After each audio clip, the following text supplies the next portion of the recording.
وہ ایسے کاروبار میں انویسٹ کرے گا جہاں اس کو پروفٹ کا یقین ہوگا. تو یہ جو رسک لیتا ہے نا آدمی, یہ بھی ایک قسم کی محنت ہے.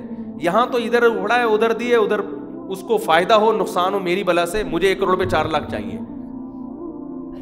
تو پہلا فائدہ کیا ہوتا ہے, اسلام نے مزاربت رکھی ہے. مزاربت میں یہ ہوتا ہے کہ آپ جب پیسہ لگائیں گے تو متعین رقم نہیں ملے گی. آپ نے یہ کہنا ہے کہ میں نے جتنی انویسٹمنٹ کی ہے اس انویسٹمنٹ کی پرسنٹیج نہیں چاہیے, اس انویسٹمنٹ پہ جتنا پروفٹ ہوگا اس کی پرسنٹیج چاہیے مجھے. پروفٹ کبھی کم ہو رہا ہے, کبھی زیادہ, اور کبھی ہو ہی نہیں رہا. اور اسلام نے ایک بہت اہم اصول بنایا کہ نقصان ہمیشہ انویسٹر کا ہوگا. مزدور کا جو محنت کرنے والا ہے وہ پروفٹ میں تو شریک ہوگا, نقصان میں 1 کوڑی کا بھی شریک نہیں ہوگا وہ. تو سارے فائدے کس کو دے دیے اسلام نے؟ مزدور کو دے دیا نا. نہیں آ رہی بات میرا خیال ہے. دیکھو 1 کروڑ روپے آپ نے لگا دیے, مزدور کو دے دیے جتنا, وہ سب پیسے برباد, پروفٹ ہی نہیں ہوا. وہ آگے حضرت اس کا تو کچھ بھی نہیں گیا, وہ پہلے بھی ایسے ہی تھا, آپ کا جنازہ نکل گیا. اسلام کس کا خیال کر رہا ہے؟ جس کے پاس پیسہ نہیں ہے اس کو بینیفٹ دے رہا ہے. جس کے پاس پیسہ ہے اسے کہہ رہا ہے تب تو بیٹھ کے پکوڑے کھا رہا ہے نا یہاں بیٹھ کے, محنت تو 5 روپے کی نہیں کر رہا, پیسے پکڑا کے مزدور سے کہہ رہا ہے جو پروفٹ ہوگا مجھے گھر بانٹ کے دے دینا. تو جب تو پیڑے کھا رہا ہے تو رسک بھی کون لے گا؟ تو لے گا. یہ پیڑے تجھے جو ہے نا, یہ تیرے حلق کا کانٹا بھی بن سکتے ہیں یہ کباب جو فری میں مل رہے ہیں تجھے. تبھی تو دیکھو دیوالیہ ہو گیا, یہ ہو گیا, وہ ہو گیا, کتنا کچھ ہوتا ہے بینکوں کا. اچھا اور دیکھو بدماشی کیا کی ہے دنیا داروں نے, جو لبرل لوگ ہیں. آپ کو پتہ نہیں ہے یہ دنیا میں ظلم کیا کیا کر رہے ہیں. یہ مذہبی لوگوں کو کہتے ہیں ظالم ہیں. آپ کو پتہ نہیں ہے دنیا میں تہذیب کے نام پہ کیا کیا ظلم ہو رہا ہے. اب دیکھو گوروں نے جو کمپنیاں بنائی ہیں ساری لمیٹڈ ہوتی ہیں, لمیٹڈ میں اور بڑا ظلم ہے. اسلام پتہ ہے کیا کہتا ہے؟ اسلام کہتا ہے کہ اگر میں نے آپ کو پیسہ دیا اور آپ کا بھی پیسہ لگائے اس میں, تو دونوں انویسٹر ہو گئے نا, تو نقصان دونوں انویسٹر پہ آئے گا کہ نہیں آئے گا؟ اصل سرمایہ ڈوب گیا تو آپ کو اس کا تلافی کرنی پڑے گی, اصل آپ کا جائے گا. انہوں نے کیا کیا کہ جو شیئرز ہولڈر ہوتے ہیں نا, جو سارے انویسٹر ہوتے ہیں, ان سے ایک کمپنی بنائی, ایک باکس بنایا, بھئی یہ کمپنی ہے, یہاں سب کا پیسہ آ کے جمع ہو رہا ہے. یہ اب اس میں کیا ہوا کہ نقصان ہو گیا, سارا پیسہ ڈوب گیا اور کمپنی قرضے میں چلی گئی. جب آپ کا 1 کروڑ روپے لگا تھا, آپ قرضے میں چلے گئے, تو قرضہ لینے والا آپ کا دروازہ نوک کر کے کہے گا کہ حضرت آپ کے کروڑ بھی گئے, اوپر الٹا آپ پہ کیا آ گیا ہے. جیسے آپ نے 1 کروڑ کی کوئی چیز خریدی, ایک تو یہ کہ وہ سستی بکی اور 50 لاکھ کی بکی, تو آپ کا سرمایہ 1 کروڑ سے کم ہو کے کس پہ آ گیا؟ 50 لاکھ پہ آ گیا. بعض دفعہ یہ ہوتا ہے کہ وہ 0 پہ آ جاتی ہے. بعض دفعہ یہ ہوتا ہے آپ نے کوئی چیز 1 کروڑ کی آپ نے انویسٹمنٹ کی, اور قرضہ آپ نے جو چیزیں خریدی بیچنے کے لیے وہ 2 کروڑ کی خریدی. خوب اچھی طرح سمجھے اس مثال کو, بہت خاندانی مثال دے رہا ہوں. آپ نے وہ خریدی کتنے کی؟ 2 کروڑ کی, اس لالچ میں کہ ابھی تو 1 کروڑ ہے اور 2 کروڑ کی خرید کے 4 میں بیچ دو, اور جب 4 میں بیچوں گا نا تو میرے پاس جب 4 کروڑ آئیں گے تو یہ جو 1 کروڑ میرے پہ قرضہ آیا یہ بھی ہنسی خوشی ادا ہو جائے گا, اور 2 بیٹھ کے پیڑے کھاؤں گا میں بیٹھ کے. خوب اچھی طرح سمجھے, یہ آپ کی سمجھ میں نہیں آ رہی, لیکن جن کو میں گوروں کو خطاب کر کے کہہ رہا ہوں نا, اگر کوئی میرا انگریزی میں بیان سنے گا, گورا کہے گا یار اتنی طبیعت سے ہمیں آج تک کسی نے نہیں دھویا ہے, یہ تو ہمارے راز فاش کر رہا ہے. یہ جو گورا نہیں کہے گا, ان کے جو ماہرین ہیں نا, ماسٹر مائنڈ ہیں جنہوں نے دنیا کو الو بنایا ہوا ہے, وہ کہیں گے اصل ظلم یہ کر رہے ہیں جو مذہب پہ نہیں چلاتے. آپ کو انسانیت کا لیبل بہت اچھا ہے, جیسے ویمن رائٹس کا لیبل تو بہت اچھا لگا دیا, خواتین کے حقوق نام کی کوئی چیز ہی نہیں ہے. اور کوئی مولوی اگر بات کر دے کہ شوہر بیوی پہ سختی کر دیتا ہے, اس پہ فوراً کمپلین کہ بھائی یہ دیکھو عورتوں کے حقوق کی خلاف ورزی کر رہے ہیں. تو ان لوگوں نے اصل خلاف ورزی کی عورتوں کے حقوق کی. تو تبھی دیکھو مولویوں کی بیویاں مولویوں سے علیحدگی نہیں چاہتی ہیں, ٹھیک ہے نا. لوگ کہتے ہیں نا یہ مولوی بڑے ظالم چاری ہوتی, ان کو پتا بھائی یہ ظالم بہت اچھا ہے, بہت اچھا ظالم ہے ماشاء اللہ, کھلا بھی رہا ہے, ہم سے جاب بھی نہیں کرواتا. اور ہاں کوئی ظالم ہو تو وہ تو مولوی کے علاوہ بھی ہو سکتا ہے, کوئی مولوی بھی ہو سکتا ہے, لیکن نارملی بات کر رہا ہوں, علماء کے گھروں میں اکثر کبھی اتفاق سے ہو بھی سکتا ہے, اکثر ایسا نہیں ہوتا کہ وہ علیحدگی چاہتی ہوں. تو یہ کیسے بات ہے کہ یار, اور ان لبرل لوگوں کے ہاں ہر دوسرے دن یہ ہو رہا ہوتا ہے, لبرل لوگوں کے ہاں, کیونکہ ان کو بیویوں کو پتا ہوتا ہے کہ ہم بات کھلاتے ہی نہیں ہے, یہ ہم بھی جاب کر کے اپنا کما رہے ہیں, ریلیشن بس بعض عورتوں نے بیچاریوں نے نباہ کیا ہوا بھی ہوتا ہے, تو ایک مصنوعی طور پر کہ بچوں کا باپ ہے, کہاں جائیں گے اس کو چھوڑ کر. تو خیر, اب میں آخری مثال دے کے بس بیان کو ختم کرتا ہوں. یہ لمیٹڈ آپ نے ہر دیکھا ہوگا ادارے کے آگے, لمیٹڈ, اس کا یہ کیا کھوپڑی ہے, اس میں جو سینس ہے نا یہ ہے کہ آپ انویسٹر تھے, 1 کروڑ روپے آپ نے بزنس میں پھینکا اور آپ نے مال اٹھا لیا 2 کروڑ کا, ایک آپ نے قرضہ دینا ہے اور ایک آپ نے کیش دے دیے. قرضہ آپ نے کہا ابھی تو نہیں ہے, لیکن یہ 4 کا کسی کو پہناؤں گا میں, 4 کروڑ کا, 2 وہاں سے آئیں گے جن میں ایک میں قرضے میں دوں گا اور ایک میرا بیٹھے بیٹھے ہنسی خوشی زندگی گزاروں گا. انہوں نے کیا کر دیا, کمپنی کو لمیٹڈ کر دیا کہ کمپنی کے جتنے سرمایہ ہے نا اس کے بقدر کمپنی نقصان کی تلافی کرے گی. کمپنی ڈوب گئی تو جو شیئر ہولڈر ہیں, کمپنی کے اونر ہیں, ان کا گھر کا دروازہ کھٹکھٹانے کی وہ اپنی پینٹ سے کسی کو پیسے نکال کے نہیں دیں گے. ہائے ہائے ہائے ہائے ہائے ہائے, کیا مطلب؟ اب دیکھو بہت سے لوگوں کی جن کو بزنس کا نہیں پتا ان کو نہیں سمجھ میں آیا ہوگا. اب دیکھو یہ ہوتا ہی ہے کہ آپ نے 2 بندوں نے مل کے 2 کروڑ روپے انویسٹ کر کے نا ایک ڈبہ خریدا, اس کو کمپنی کا نام دے دیا کہ یہ ڈبہ ذمہ دار ہے. ڈبے کے پاس پیسے نہیں ہوئے تو ڈبہ خرید رہا ہے 2 کروڑ کی چیز, 4 یعنی ڈبے کے پاس تھے کتنے, 2 کروڑ. تو اب انہوں نے یہ کیا کہ یہ ڈبہ ہے تو 2 کروڑ, مال اٹھا لیا اس ڈبے نے 4 کروڑ کا اور وہ مال بکا نہیں. تو جس سے 4 کروڑ کا مال اٹھایا 2 کروڑ تو کیش دے دیا, ڈبے کے پاس 2 کروڑ تھے. اب وہ بندہ آیا ڈبے سے پوچھنے کے لیے, کیونکہ ہر جگہ کمپنی کا نام استعمال ہو رہا ہوتا ہے, کمپنی کے اونر کو تو گیا تیل لینے, ٹھیک ہے نا, اس کا تو پتہ ہی نہیں ہوتا ہے کون. وہ ڈبے کے پاس آئے گا, بھائی 2 کروڑ روپے مجھے دے, تو ڈبہ کہے گا 2 تو میں دے چکا ہوں, 2 میرے پاس ہے نہیں, تو کمپنی کا ہو گیا دیوالیہ. ڈبے کے پاس ہے ہی نہیں تو کمپنی ٹھپ, کروڑوں کا نقصان 5 روپے کا نہیں ہوا ہوتا جس کو کہہ رہے ہوتے کمپنی کا کروڑوں کا نقصان ہو گیا. نہیں آئی بات سمجھ میں؟ اسلام کہتا ہے ڈبہ کسی کے باپ کا نہیں ہے, نہ ڈبہ بولتا ہے ڈبہ وبا کچھ نہیں ہے, کمپنی کچھ بھی نہیں ہے, جو کمپنی کے اونر ہے وہ کمپنی ہے. یہ ڈبے کو 2 کروڑ ڈبے سے نہیں مانگو گے, تمہارا باپ کو بھی دینا پڑے گا, جو شریک تھا نا اس میں, جس نے مال اٹھا کے بیچنے کے لیے, کیونکہ وہ رسک لیں گے تو پھر ان کے لیے پروفٹ جائز ہوگا.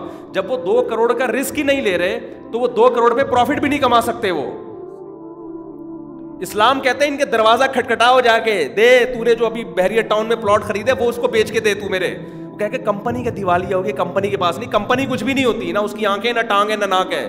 تمہارے پیسے پروفٹ کمپنی تھوڑی کھا رہی تھی ہے بھائی. وہ ایک آدمی کو بھولنے کی بیماری تھی نا, بھولنے کی بیماری تھی. بتا دیتا ہوں, عمر شریف کا پرانا ایک کلپ دیکھا ہم نے, بڑا زبردست, بکرا قسطوں پہ بڑا مشہور ہوا تھا. میری عادت نہیں ہے فنکاروں کے نام لوں, لیکن یہ بڑا دلچسپ ہے, جو میں سمجھانا چاہ رہا ہوں نا یہ اس چٹکلے سے وہ سمجھ میں آئے گا آپ کے. دیکھا ہوگا 86-87 میں بکرا قسطوں پہ آیا تھا, ہم نے بھی دیکھا تھا. تو اس میں یہ دکھایا, اللہ تعالیٰ مغفرت فرمائے عمر شریف کی, کہ وہ جو ہے نا صاحب کو بھولنے کی بیماری ہے. صاحب کو کیا ہے؟ بھولنے کی بیماری. دوسروں کی بیویوں کو اپنی بیوی کہہ کے آ جاتے ہیں بھولے سے. تو ایک دن کسی کے گھر گئے, اپنی شلوار بھی بھول کے آ گئے وہاں پہ. تو اس کا شوہر آیا, کہہ رہا ہے یہ شلوار کیا کہہ رہی ہے, یہ شلوار تو ایک پیغام دے رہی ہے, تیری شلوار وہاں رہ گئی یار کسی کے گھر میں, یہ شلوار کیا کہہ رہی ہے. تو وہ بتا رہا ہے بھائی مجھے بھولنے کی بیماری. کہہ رہی نہیں شلوار کیا کہہ رہی ہے. تو کہہ رہے باقی باتیں پھر شلوار سے ہی پوچھ لے تو. یعنی مطلب یہ کہ پھر مجھ سے کیوں پوچھ رہا ہے, جب شلوار تجھے سب کچھ بتا رہی ہے تو شلوار سے ہی پوچھ لے نا. یہی حال کمپنی کر رہی ہے کہ پروفٹ کمپنی نے اٹھایا تو کمپنی پیسے دے گی, کمپنی کے پاس نہیں ہے تو کمپنی سے پوچھو. آپ کہہ رہے ہو ابے پروفٹ کمپنی نے, پروفٹ تو تم نے جو لینڈ کروزر خریدی ہوئی ہے بحریہ ٹاؤن میں, یہ پروفٹ تو تم نے کمایا ہے نا, تو قرضہ بھی تمہارے اوپر آئے گا. کہتے ہیں ڈبے سے پوچھو, ڈبے سے, کمپنی سے پوچھو. کمپنی کہہ رہی ہے میرے پاس پیسہ نہیں ہے. تم نے معاہدے ہم سے نہیں کیے, تم نے معاہدے کس سے کیے ہیں؟ کمپنی سے کیے. کمپنی پیسے دے گی تمہیں. یہ ایسا ہی ہے جیسے شلوار سے پوچھو, شلوار بتائے گی, شلوار نہیں بتائے گی. جو شلوار چھوڑ کر آئے اس کے باپ کو بھی بتانا پڑے گا تیری شلوار کسی اور کے گھر میں کیا کر رہی ہے. تو جیسے اس میں اس مزاحیہ ایکٹر نے یہ کہہ دیا نا کہ شلوار بتائے گی، تو یہاں بھی یہی ہو رہا ہے کہ کہنے کمپنی چونکہ بیچاری کا دیوالیہ ہو، کمپنی کہاں سے پیسے دے گی؟ یہ گورے کا نظام ہے، سمجھ رہے ہو؟ یہ اسلام کا نہیں ہے۔ اسلام کہتا ہے کمپنی کیا ہوتی ہے؟ پراٹھے تم نے کھائے ہیں، صحیح ہے نا، عیاشی تم نے کی ہے، تو اب تمہیں قرضہ آیا ہے، تم نے 4 کروڑ جو مارکیٹ سے اٹھایا تھا، تمہاری جیب میں پیسے نہیں تھے اور دیوالیہ ہوا ہے، تو تم دو نا، پلاٹ بیچ کے دو، نہیں دے سکتے آخرت میں دینا پڑے گا تمہیں۔ اور ایسا قرضہ تمہارے اوپر چڑھا ہے کہ تمہاری تو نماز جنازہ جائز نہیں ہے۔ نبی نے فرمایا جس پہ قرضہ ہوتا تھا آپ اس کی جنازہ نہیں پڑھاتے تھے جب تک قرضہ ادا نہ ہو۔ اور اگر لوگوں کا بھی دیوالیہ ہو گیا، یعنی کمپنی کے جو اونر ہیں ان کے بھی سب کچھ بک گیا، جو کہ ہوتا نہیں ہے، کمپنی جتنا مرضی دیوالیہ ہو نا، جتنا نچوڑ کے لوگوں نے اپنی جاگیریں بنا لی ہوتی ہیں، تو ان کا بالفرض اگر ان کا دیوالیہ ہو بھی گیا، ایک دھیلا ان کی جیب میں نہیں بچا ہے، پھر بھی اسلام کہتا ہے کہ جس کا قرضہ ہے وہ اس کو چھوڑے نہیں، چپک جائے اس کے ساتھ۔ ہو سکتا ہے لِأَنَّ الْمَالَ غَادٍ وَرَائِهٍ، پیسہ آنے جانے والی چیز ہے، آج نہیں ہے کل ہو سکتا ہے آ جائے، دروازے پہ ٹھیا لگا کے بیٹھ جائے، سمجھ رہے ہو؟ بولے ابھی نہیں ہے، ہو سکتا ہے چھپایا ہوا ہو تو نے۔ تو اسلام پھر یہ نہیں کہے گا کہ نہیں جی آپ اب اس کو اس کے پیچھے نہیں جا سکتے، چھوڑ دیا جائے گا اس کو، بھائی تم جانو، یہ ہو سکتا ہے چھپایا ہوا، ہو سکتا ہے ابھی نہیں ہے کل آ جائے، ہو سکتا ہے کہ ان کے نیا ڈبہ بنا دے بیٹھ کے۔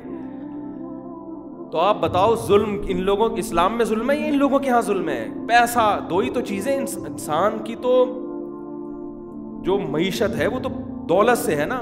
جعل اللہ لکم قیاما، قرآن کہتا ہے اس دولت کے پیسوں میں کسی کا مال مت کھاؤ، اس لیے کہ اللہ نے پیسے سے تمہاری زندگی وابستہ کر دی ہے۔ جس قوم کے پاس پیسہ زیادہ ہوتا ہے پھلتی پھولتی ہے، اسی پیسے میں اتنی بڑی دھاندلی کر دی ہے ان لوگوں نے، اسی پیسے میں۔ اس کے خلاف آواز کس نے اٹھائی ہے؟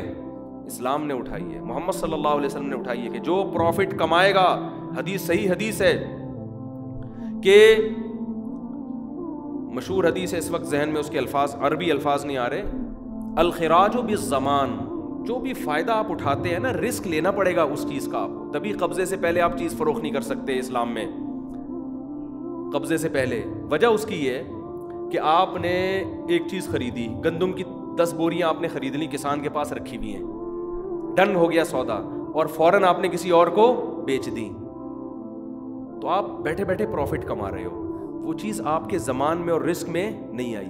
اس دوران اگر بوریاں جل گئیں، ہلاک ہو گئیں، کسان کا نقصان ہے کیونکہ اس کے گودام میں پڑی ہوئی ہے چیز۔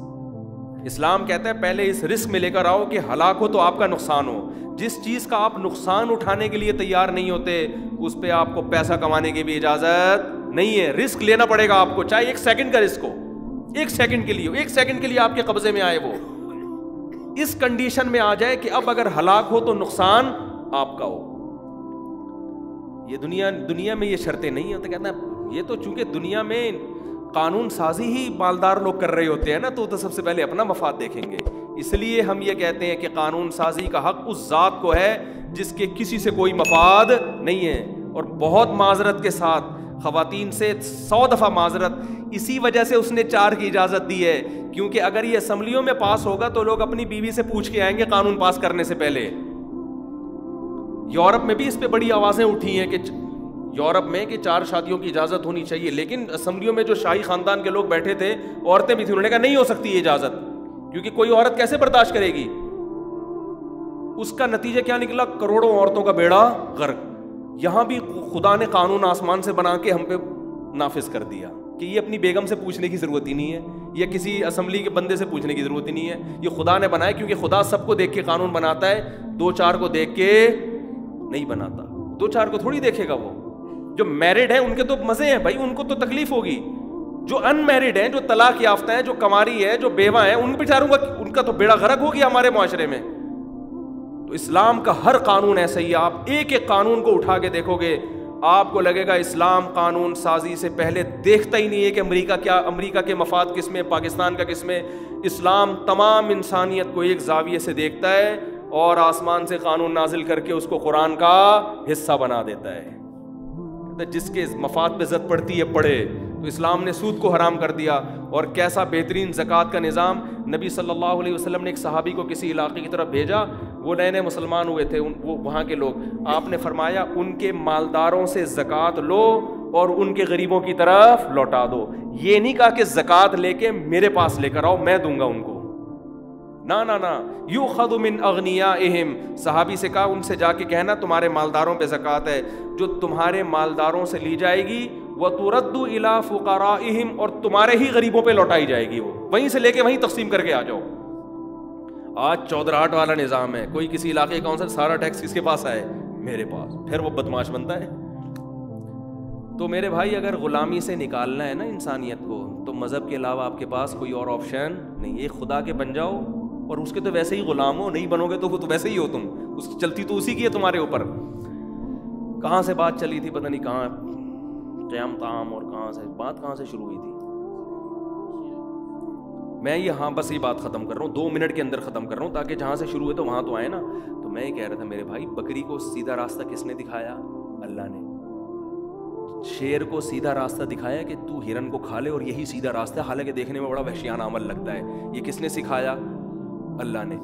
تو انسان کو بھی صحیح اور غلط کی تمیز کون بتائے گا؟ اللہ۔ وہ آپ کو، جو آدمی مذہب کو فالو نہیں کرتا نا، وہ نہیں بتا سکتا آپ کو، وہ تو بیچارہ خود اندھیروں میں جا رہا ہے۔ تو وہ مناہر نفسیات سے بات شروع ہوئی تھی، کہاں سے کہاں چلی گئی۔ تو میں نے کہا بھائی ہمارے ہاں تو غریب لوگ زیادہ ہنسی خوشی زندگی گزار رہے ہیں، 8-8 10-10 بچے، ان کے پاؤں میں چپل نہیں ہے، آپ ان کی صلاحیت دیکھو، امیونٹی سسٹم اتنا بہترین ہوتا ہے ان کے اندر، چپیٹ مارے نا، اس کا تو اس سسٹم سے کوئی تعلق نہیں ہے، لیکن اضافی چیزیں بھی گاڈ نے، اللہ نے انسٹال کی ہوئی ہیں ان کے اندر، ٹھیک ہے نا، گاڈ گفٹڈ۔ چپیٹ مارے بندہ اٹھے نہیں، صلاحیتیں تعلیم کی طرف جائیں اس میں بڑھ جاتے ہیں۔ گاؤں دیہاتوں میں بہت زیادہ، ہمارے تو جامعۃ الرشید میں زیادہ تر طلبہ گاؤں دیہاتوں کے آتے ہیں، اتنے پڑھے لکھے آدمی کہتا ہے بھائی یار تم نے چانگا مانگا کے جنگلات میں بیٹھ کے پی ایچ ڈی کر کے ایسے لیا، لیکن اب جب ذرا سہولت ہوئی نا تو وہ آگے نکل گئے، مینٹل لیول بھی اچھا ہو رہا ہے ان کا، ماں باپ کا احترام بھی، اور جہاں ساری سہولتیں ہیں وہاں ڈپریشن کی پیشنٹ زیادہ۔ آسان مثال ہے یار، جس ملک میں ٹینشن سب سے کم ہے، خودکشی کا ریشو ان ملکوں میں سب سے زیادہ۔ سویڈن ٹینشن فری کنٹری ہے، وہاں ٹینشن آپ تلاش کرو گے آپ کو پیسوں میں بھی نہیں ملے گی۔ آپ کہو گے نا یار تو 100 روپے لے کے مجھے ٹینشن دے دے، یعنی ٹینشن کا مطلب یہ ہے کہ بس میں مجھے جگہ نہ ملے بیٹھنے کے لیے، ایسی کوئی بس دلا مجھے۔ میں اڈے پہ بیٹھا ہوا ہوں، بس کا انتظار کر رہا ہوں، 7 بجے آنا تھا، 8:45 بجے آئے، وہ ٹینشن ہوتی ہے نا، 7 بجے کے ٹائم ہوگا تو 6:45 پہ آ جائے گی بس۔ یار میں نے جہاز میں جانا ہے، میرا سامان گم ہو جائے ایئرپورٹ پہ، گم ہی نہیں ہوگا ہے بھائی۔ یار میں جتنی بجلی استعمال کر رہا ہوں اتنا ہی بل، اس سے زیادہ بل آئے تاکہ تھوڑی ڈپریشن میں جاؤں میں، کم آ جائے گا، زیادہ گورنمنٹ اعلان کرے گی بجلی اور سستی کر دی ہم نے۔ یار بقرعید آنے والی ہے، جانوروں کی قیمتیں اوپر جائیں گی، ٹینشن ہو رہی ہے، ان کے تہواروں میں قیمتیں اوپر جانے کے بجائے نیچے آ رہی ہیں۔ ابے کوئی ٹینشن ہی نہیں ہے تمہارے پاس، عمریں تمہاری لمبی ہو گئی، 80 سال ریٹائرمنٹ کی عمر ہو گئی ہے، پھر تم کیوں خودکشی کر رہے ہو؟ خدا کے لیے ہمیں اس سوال کا جواب دو، کچھ تو جواب دو۔ ظاہر ہے کل تبلیغ میں، یہ جو شب اجتماع تھا نا، تبلیغی اجتماع، اس میں مولانا عباد اللہ صاحب نے بڑا پیارا بیان کیا ہے، بڑا مزہ آیا یار، کل پورا بیان اس دن میں نے پورا بیان سنا ہے ان کا۔ تو میں تو ان سے ملتا رہتا تھا، پہلے بھی ملاقاتیں تھیں، مجھے نہیں پتا تھا کہ یہ وہی بیان کر رہے ہیں، میں نے کہا پتہ نہیں کوئی اور مولانا عباد اللہ صاحب ہیں جو بیان کر رہے ہیں۔ پھر جب ملے میں نے کہا بھائی ہاں بھائی اتنا اچھا بیان، تو ان کی قدر ہوئی مجھے کہ یار یہ تو بڑے پہنچے ہوئے ماشاء اللہ، کیونکہ میری ان سے پہلے سلام دعا تھی، کس حوالے سے تھی یہ نہیں بتاؤں گا۔ تو وہ بڑی زبردست انہوں نے مثال دی نا بیان میں، بڑی پیاری مثال دی کہ جس کی رفتار زیادہ ہونا وہ منزل پہ نہیں پہنچتا، جس کی رفتار صحیح سمت میں ہو وہ منزل پہ پہنچتا ہے، اگرچہ رفتار کم ہو۔ انہوں نے کہا ایک جہاز غلط سمت میں جا رہا ہے، وہ منزل پہ کبھی نہیں پہنچے گا۔ چیونٹی کی سمت صحیح ہے، دیر سے پہنچے گی لیکن پہنچ جائے گی۔ ایک چیونٹی یہاں سے چلی، کوئٹہ جانا ہے میں نے، ٹھیک ہے نا، ایک جہاز چلا میں نے کوئٹہ جانا ہے، لیکن جا پشاور کی طرف رہا ہے، جتنی بھی اسپیڈ سے چلے گا الٹا دور تک چلا جائے گا۔ تو آپ کو اسلام یہ بتا دیتا ہے کہ تمہاری سمت ہے کیا، بے شک سست رفتاری سے چل رہے ہو, لوگ صحیح ہو نہیں پا رہے, گناہ نہیں چھوٹ رہے ان سے, ماں باپ کی فرما برداری نہیں ہو پا رہی, بیوی کے حقوق ادا نہیں ہو رہے, زنا نہیں چھوٹ رہا, شراب نہیں چھوٹ رہی, لیکن اسلام آپ کو کہتا ہے یار صحیح کیا ہے غلط کیا ہے, سم صحیح کر لو, بے شک لیٹ پہنچو, ٹھیک ہے نا, پہنچو گے صحیح. غیر مسلم کے پاس سمت صحیح ہے ہی نہیں, اسپیڈ بہت ہے, سمت نہیں ہے اس کے پاس. ہم سست ہیں ایک نمبر کے, پانڈے کی طرح سست, پانڈا ہے پتہ نہیں کون سا جانور ہے, لیکن یار ہماری سمت صحیح ہے, ڈائریکشن صحیح ہے, دیر سے پہنچ جائیں گے ایک نہ ایک دن. لیکن آپ کے پاس اگر اسلام نہیں ہے نا, تو وہ جو ڈپریشن دور کرنے کے طریقے اختیار کر رہے ہیں, وہ طریقے جتنی مرضی اسپیڈ ہو, وہ بھائی اس سے ڈپریشن ختم نہیں ہوگی, اور مرض بڑھتا چلا جا رہا ہے ڈپریشن کا, اور اسٹریس. اور ہمارے ہاں ڈپریشن کے تمام طریقے باقاعدہ آرڈر پہ بنائے جاتے ہیں. جب بھی کسی حکمران کا بیان آئے گا قوم کی ڈپریشن, بجٹ جب بھی آتا ہے, بجٹ سے ایک مہینے پہلے لوگوں کی نیندیں اڑ جاتی ہیں. یار یہ مہنگائی, میں کہتا ہوں گورے کو دکھا دو نا اتنی اسپیڈ سے, وہ خودکشیاں کر کے مر جائیں گے. وہ چینی دیکھو کہاں سے کہاں پہنچ گئی. میں نے تو جا کے نا جنرل اسٹور والے کو پکڑ لیا, میں نے کہا تو کیا کر رہا ہے بھائی, تو کیا بل بنا رہا ہے. کبھی مجھے گھر والوں کے خیر, میں نے کہا پتہ نہیں یہ کیا کر رہے ہیں انہوں نے, بیچنا تو نہیں شروع کر دی کہیں چینی. سچی مچی کا بتا رہا ہوں میں.